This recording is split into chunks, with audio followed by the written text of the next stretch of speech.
Charlemagne rhyme. Charlemagne rhyme. Reading comics, toys are hella sick, hella whacking it. Taking bad hits, taking bad shit. Start a mix. Subscribe. I felt like there's something wrong with Ryan Reynolds' neck, like he's always. Hey, what are you guys doing? I'm doing a review on the Marvel Universe Captain America movie figure. This guy is really cool. You know what's also really cool is the new Captain America trailer. Oh my god, I saw on the Sean Longshot Dreams channel, he posted a link up of the new trailer, and dude, I lost my shit. It was amazing. That was just really, really incredible. I'm really, really stoked for the Captain America movie. I just can't wait. And this one I really wanted because it seemed to be the only one that was like the true kind of movie Captain America figure out there. And I really, really like it a lot. I like it a lot, but at the same time, it's kind of frustrating because articulation is weak, and he's really hard to pose. Like, one thing I like to do with my Captain America figure, or all of my Captain America figures, is I like to have the star facing upward. That matters to me. I know I'm really nitpicky, and, it's a lot of you guys think I'm crazy, but, when the star on the cap shield isn't, perfectly centered like that, it just frustrates the hell out of me, and I hate that. So very hard to do. I finally was able to figure out a way to do it. Getting his wrist positioned all weird like that helps it. At first I had him so that he was holding it like he's supposed to, gripping that strap in there, but that doesn't really help. It makes it harder. So, and let's get a closer look at his shield. I like this a lot. The movie design, this is very movie accurate, you can tell already, but they use silver instead of white, and I really like how the star came out right there. If you could see how it's sculpted, how it has the lines coming out from the middle of it into the edges, you could see that, right? Especially when you lean like that, and all the lines are sculpted on there, so it's not just painted on like some of the comic series versions of these movie figures.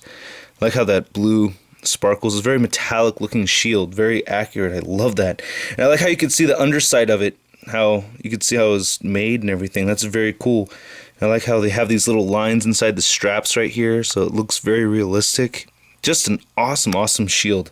It's bent a little bit kind of weird, but not too bad. Nothing noticeable. He also comes with his helmet. Whoop. He's got this helmet right here, which is actually not the same thing as the World War II Cap helmet.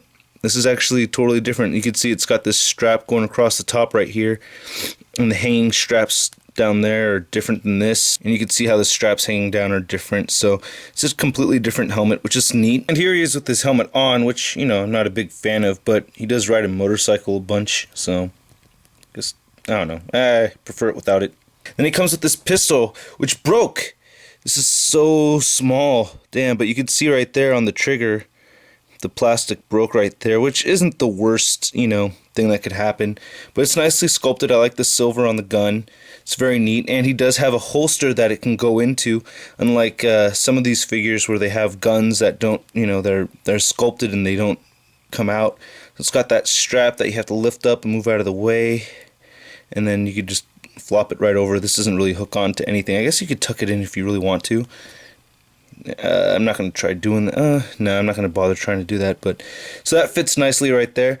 The whole concept of Cap using a gun isn't really my favorite, but it makes sense because he's in World War II. He should have a gun at least at some point, so it makes sense to me. But I just love the sculpt of this thing. The paint apps are a little on the weak side. There's no real shading at all, but the sculpt is, like I said, awesome. Just really, really love it. Very, very cool movie Captain America figure. I had to sort through like 5 of these things to find one that I could live with. This one, he's got like a flesh-toned mole under his eye, and that was the best one I could deal with. A lot of them had like a lot of white smearing on the star on his chest, and that was really annoying. So this is the one I was able, okay, I could live with this one right here. I don't really think he looks like Chris Evans so much, but still very well sculpted. I like how this strap around his, on the side right there looks, and very neat. And I like how this texturing on the upper part, it's got the little bumps in there, so that's very neat. The stars are all, the star with the circle around it, it's all sculpted on there. Very nice. not saying a whole lot because this thing really speaks for itself. All the pouches, the silver on the belt. I like how he has the lines on the, on this ab area. Like not just these red straps right here, but going all the way through. You can see that, right? Yeah. See?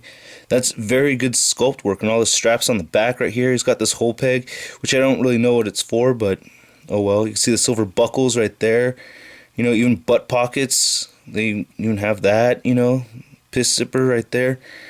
Like the strap on the... I just really love the detail on this. It's really, really well done. Bootstraps. So yeah. And the treads at the bottom of the feet. He has, peg holes. So very cool looking figure. Just a lot of fun to have. I like it a lot. For me, it takes a lot. I expect a lot from... I don't really pick up a whole ton of 3 3/4 inch figures. I get them, but I don't really pick them up too regularly. I just try to save for the ones that I think are really cool. And this one I think is really cool. Now, one kind of would have been neat is if he had some kind of way of putting his shield on his back. That would have been pretty cool. But not a huge complaint because I really think this looks dope right here. This is just really cool on this underside. This is like one of the first things I noticed was on the underside of the shield, just looking really, really cool. Now his articulation, like I said, is a bit whack. His head does not really move up. It moves down just a little. So up and down is very, very limited. He does move side to side just fine, but it kind of like swings up and down. It's one of those. So he doesn't really have a ball. I don't know. There's no hinge, basically. And he doesn't have real shoulder. His shoulder moves out and forward. No swivel at the bicep. I could tell this is made by Dwight Stahl, by the way, just by this articulation. I could hella tell. I know Dave Vonner told me that Dwight was doing these. But this is like, early, Hasbro Marvel Legends kind of articulation. You could just tell. But it moves out and forward. Well, they kind of had this articulation on the Iron Man figures too. So it rotates at the elbow and it moves up and down as well. And the wrist moves side to side. He's got the diaphragm joint that moves side to side, forward and back just a tiny bit. And it rotates horizontally too. I like these leg joints right here. So this allows, it's almost like a ball joint. So this is cool. You can move this around a lot, so you can have him running forward. And he has a thigh swivel, which is really, really necessary. Double jointed knees, and his ankle moves side to side and up and down just a little bit. So that's his articulation. And here's a size comparison. So there he is compared to the 3 3/4 inch Iron Man Mark IV figure. And they're about the same height, which... I wish Cap was just a little bit shorter, but there's ways that you could pose him so that, his knees are squatting and stuff, and he's doing something like that, and maybe Iron Man will look taller. And I don't have any of the Thor movie figures yet, because I'm waiting for one that comes with a damn helmet. How the hell you expect me to pick one up if he's got no damn helmet on? I don't know. But, yeah, so... that's basically my review. Very cool figure. Costs about $8, and he's all over the place right now, so he's not hard to find or anything. Just a very cool figure to get. Alright, thanks for watching, guys. I'll catch you later. Peace.